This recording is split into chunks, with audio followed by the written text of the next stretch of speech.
Hello guys, we are back with our next lecture. In this lecture, let us go through the next topic. Okay, so the topic is, as we have started discussion about the algorithms for scheduling. So in the last lecture, we discussed FIFO, right? Yes. So now let us discuss shortest job first, guys. That or shortest remaining job first. So basically it is called as the shortest job first in non-preemptive and shortest remaining job first in preemptive. So I'll be taking a single example and solving in both the ways, and then I will be explaining you the concept, guys, and then you can check the theory. Okay, yes. So just give me a moment. Okay, sorry for that. Let us continue. So I'll be taking a single example and I'll be solving in both the possible ways, guys. Okay, because that will give you more clarity with respect to this problem, right? Yes. Okay, so let us start. After that, we'll be going on to the theory if you really need it, guys, because the theory is just a written explanation of my explanation. That's it. Okay, yes. So let us start. Okay, so we are having how many processes, guys? So we are having 5 number of processes. Okay, P4, arrival time, burst time. So 1, 7, 2, 5, 3, 1, 4, 2, 5, 8. Okay, so these questions are really important, guys, to be clear, because we are going to spend our time with them, right? Yes. So let us start, guys. Everyone please take a piece of paper and solve along with me, guys. Okay, yes. So let us first solve for non-preemptive, guys. So if you recall what is a non-preemptive, guys, so it is going to be non-stop, right? So if it starts, it's going to end. That's it. It will not break in between, right? Yes. So first at 0th time, did anyone came inside, guys? Arrival time 1, 2, 3, 4, 5. So no one is inside from 0 to 1, right? Yes. So with that understanding, I think I can confirm that, right? Yes. So at 1 millisecond or 1 second, who are inside, guys? So only this particular guy is inside. So among only this guy, what is the minimum time? Because we are studying shortest time first, right? Yes. So who is having the shortest time here? So only this guy is having. So that is the reason why I will give a chance for that P node, and he will take 7 units of time, and he will give me back my CPU at 8. Okay, so now the current time is 8, right? Yes. So at by the time 8, so how many members are inside, guys? So for a surprise, everyone came inside, right? Yes. So among these all 5, 1, 2 and 8, which is minimum? This guy is minimum. So let us complete that guy first. So P2 will start executing and he will take only 1 unit of time. By 9, his work is done. Right? Yes. So now the time is a 9. So how many are inside? So 2 is inside, 4 is inside, 5 is inside. So in between these 3, which is minimum, guys? This 2 guy is minimum. So now that 2 guy will be given a chance and P3 will be started. So 2 units will be given. So by 11, that guy is also done. So now the current time is 11, and by 11, all the people are inside. So basically this guy will take 5 units of time. This guy will take 8 units of time. So P1 will be done at 16, and after that P4 will take its turn, and P4 will be done by 24, right? Yes.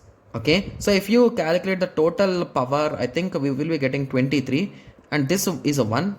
Okay. So in total it is around 23. That's correct, right? Okay, so what shall we do, guys? Shall we calculate the completion time and all those things? Yeah, let us calculate. For the next preemptive part, I will be using some other color. Okay, yes, preemptive, sorry, non-preemptive. So where P node completed, guys? So at 8 P node completed, completion time, right? Yes. So where P1 completed at 16. Okay, where P2 completed at 9.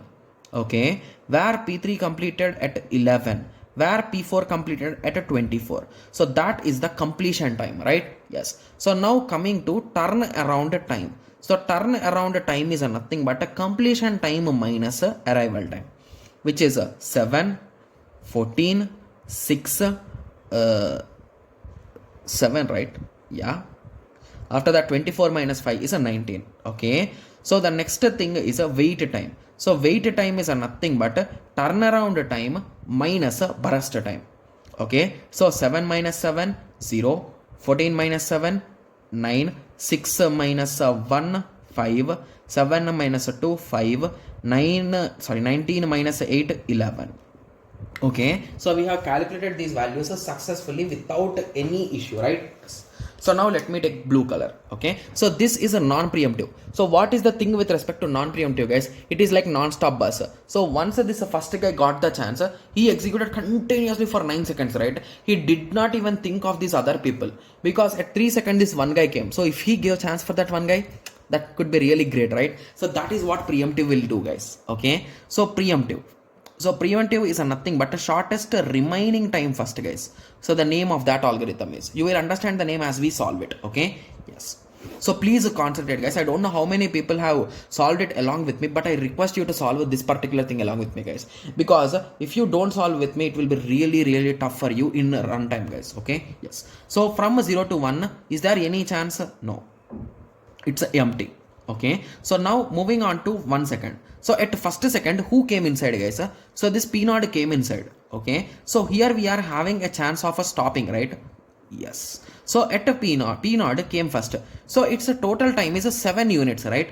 Yes. But at a second time, some other person is coming. So let us stop at a second time and let us see who is minimum now. So this guy has completed 1 unit of time, right? So from 7, he will move to 6. And this guy is at 5. Okay, so now at 2, who is minimum, guys? So 5 is minimum or 6 is minimum? 5 is minimum. So P1 will get the chance, right? Now the thing will be really interesting, guys, if you concentrate. So at 3, this guy will be saying, okay, let us check who came new. Okay, so P1. At 3, P0 is there, P1 is there, P2 is there. So it understood that P2 is having really less amount, right? So only 1 unit of time. So he told that let us give to P2. So this particular task is done, guys. Okay, so now at this moment of time 4, at moment of time 4, so P3 also came, and now the minimum time is a 6, 4, 2. So 2 is minimum. So P3 executed for 1 more second, and now this guy also came, and this guy's time left out is a 1. So now the minimum value is what, guys? 8, 1, 4 and 6. So 1 is minimum. So again P3 is given a chance. So by 6 everything is done. Okay, so by 6 everyone came, right? So now it works as a shortest remaining time first, guys. That's it, the normal time. Okay, yes. So now this guy is done, this guy is done. So among these all, which is minimum, guys? This P1 is minimum. So we will give P1 the chance, and we will give his 4 units of time. So by 10 P1 will be done. Okay, so P1 is done. So now among 6 and 8, which is minimum? 6 is minimum. So we will give chance to P0. Okay, so P0 will do for 6 seconds. So it will become 16. So after that we will give for P4. So P4 will be done at the ending. So he will be done at 24. Got it? Yes. So this is the concept of shortest remaining time first. So the only thing here is we are checking at each and every case, guys. So we are not going a non-stop bus here. So we are waiting after every second. I am checking, like, did anyone came, did anyone came, did anyone came. So once I reached here, I am 100% sure that no new process will come. So that is the reason why I took directly in big chunks. Or else a few faculty will even teach here also, they will write P1, P1, P1, P0, P0, P0, P0, P4, P4, P4 in that way. Okay.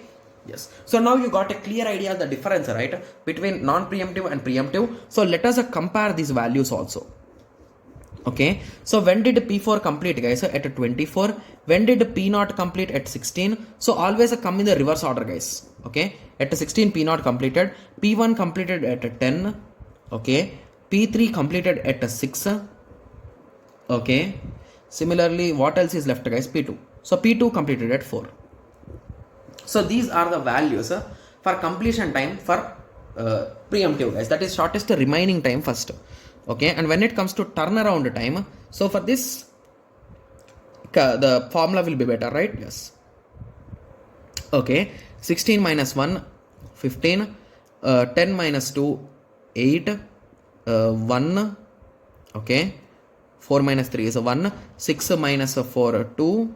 Okay, 24 minus 5 is 19. Okay, similarly when it comes to waiting time, so for waiting time the formula is a turnaround time minus a burst time. Okay, so it is nothing but turnaround time minus a burst time.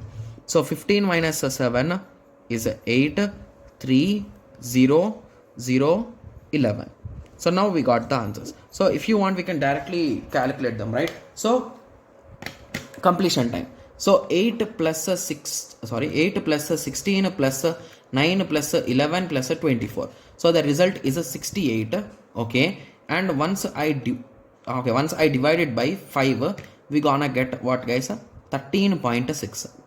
Okay, so when it comes to the other hand, it is a 16 plus a 10 plus a 4 plus a 6 plus a 24. The result is a 60. Once I divide it by 5, we are going to get a 12. Okay, so completion time is a minimum for this for now. So let us check a turnaround time. 7 plus a 14 plus a 6 plus a 7 plus a 19. So it is a 53, and once I divide it by 5, we will be getting a 10.6. Okay, and coming to the other side, 15 plus 8 plus 1 plus 2 plus 19 divided by 5, we gonna get 9. Okay, similarly here also again this is minimum. So again here, so it is a 0, right? So 0 plus 9 plus 5 plus 5 plus 11. So the result is a 30. We gonna get 6 here. So 8 plus 3 plus 11 divided by 5, we are going to get 4.4. Okay, yes. So in all the cases, if you observe carefully, preemptive version is only better, right? Because what is the advantage with respect to preemptive, guys? It is a stopping for others, right? Here in between, this guy came where he says that his time is only 1 unit, then you should give the chance for him, right? So that is one of the most good thing which is done by preemptive, right? Yes, so that is the reason why preemptive is most very good when compared to non-preemptive. Okay, yes. So now you got an idea, right? So what is a non-preemptive and what is preemptive? Non-stop bus and stopping bus, right? Yes. So do you want me to go through the theory, guys? So in theory, what it will be there, guys? We will be explaining this only, the same concept. So basically, shortest job first. So basically, they will be calling it as shortest job first, guys. Because if you observe carefully here, so just based on the burst time only, I have taken this, right? So whoever is available in the available member, so who is having minimum time? Just based on that understanding, we have taken this. That is the reason why it is called as a non-preemptive, and it is called shortest job first. That's it. When it comes to shortest remaining time first, so here I am calculating remaining time, right? So that is the reason why it is called as shortest remaining time first. So anyway you can remember, but in examination he will not specify the word, guys. I am being clear with you. He will just give you the method name, and based on this method name you need to identify whether they are talking about preemptive or non-preemptive, and you need to solve it. Got it? Yes. So mostly I think everyone will be going through the theory, right? Yes. Okay, and one more important thing is, if there is any kind of a tie, so assume that here two processes got the same time. So both of them are having one time and both of them came at 3 seconds. Okay, so then what we will do is we will take them based on their order. So the order is this only. So in this order, in which order they came, like first this guy came, second this guy, third these two guys came, and in third this guy came first, after that this guy came. So the order in which they came, that is nothing but FIFO. So whoever is coming first, you will give chance for him first if there is any kind of try. Okay, yes. Okay, so now I hope everyone got a clear idea, right? Yes. So here is one more example, guys. Please pause the video and solve it using SRTF, guys. Shortest remaining time first. Okay. Yes. So now let us go through the advantages and disadvantages. So the advantage by using this is a preemptive version guarantees a minimum average time. So sometime also referred as optimal algorithm. So basically this shortest remaining time algorithm is the one which is going to give the minimum time, guys. The most minimum time is given by this algorithm only. Okay, so provides a standard for other algorithms in terms of average waiting time. Okay, provides a better average response time when compared to FCFS, right? Yes. So here is one more example, please solve it. Okay, and here is one more example, you can solve it. Okay, yes. Okay, so now let us continue with the disadvantages. So the major disadvantage with respect to this method is, so how do you know this burst time, guys? So if a particular process is coming, or if you are getting a project, do you know how much time in exact moment it will be done, guys? We can never say it, right? So if I start reading a subject, or if I start making a video, can I say how much exact time it will take? No, right? So that is the reason why this burst values we cannot get them, guys. So that is the reason why solving this in originality, in reality, you can never use this shortest remaining time first or shortest job first, guys. This algorithm is only used for this comparison, and this is called as optimal algorithm in some books. Okay, yes. So here processes with the longest CPU burst requirement may go to starvation. So assume that in this particular way, so assume that one program or one process came with 10,000 requirement. So will it get a chance at any moment of time, guys? No, right? So it will just be in the waiting list for really long time. So that is a disadvantage here. So that is what we call here as a starvation, guys. Okay, and assume that if I want to give priority for someone, so assume that this longest taking time one should be done fastly. So I cannot give any priority, right? Because it is strictly based on shortest remaining time first. So that is the reason why there is no priority in this particular thing. Got it? Yes. Okay. Okay. So I hope everyone got a clear idea with respect to this thing. Okay. Yes. Okay. So and one more thing is, so if we want to predict the value of shortest remaining time first. So basically what we do is, so I'll be explaining you the thing here clearly guys, so please concentrate. So assume that we are having a process P1. So initially I don't know how much time it will take guys for this particular process P1. So what I will do is, I will assume some random value. So I will assume based on my understanding that okay, so this process will take 10 seconds. Okay, so what I will do is, I will perform a calculation. It will look in this way guys, so I'll be directly giving you the example. Okay, yes. So what we will do is, we will assume that this takes how much time. I told it will take approximately 10 seconds, right? Yes. Okay, so once I assume that it takes 10 seconds or 10 units of time, okay, so I will take a constant value alpha. So alpha value will be ranging from 0 to 1 guys, like probability. So you can take it as 0.5 also. So 0.5 into 10 plus 1 minus alpha. So basically the left out amount, that is a 0.5 into the value. Okay, so the final result which you will be getting is a 0.5 into 10 plus 0.5 into 10. So here we got 10. So this is the value which I will be giving, and if next time if I got some other value, okay, so based on that value I'll be changing guys. So basically here we will be writing the updated value. So once this, so assume in that way guys. So initially I assumed 10. Okay, so I gave 10 as my minimum time. Okay, so that time I will be writing here, and assume that after the whole process has been done, it took 12 seconds. So at that time I will write 12 here. So the next time instead of 10 I will give 5 plus 6 11. So if P2 is there, so if it is having the same properties, I will give 11 seconds for it. Got it? So in this way, based on the previous values, I am going to change them. So that is the concept. That is the concept guys. So as we don't know how much exact time this SJF process will take, so we use a small method, that is to predict the next value based on our prediction and the original value of the last time. So this concept is the thing guys. So this concept could be applied, but it's not that much good to apply guys. Okay, yes, because everything is predictable, anything can change and anything can happen, right? Yes. So now I hope everyone got a clear idea with respect to shortest remaining time first and shortest job first.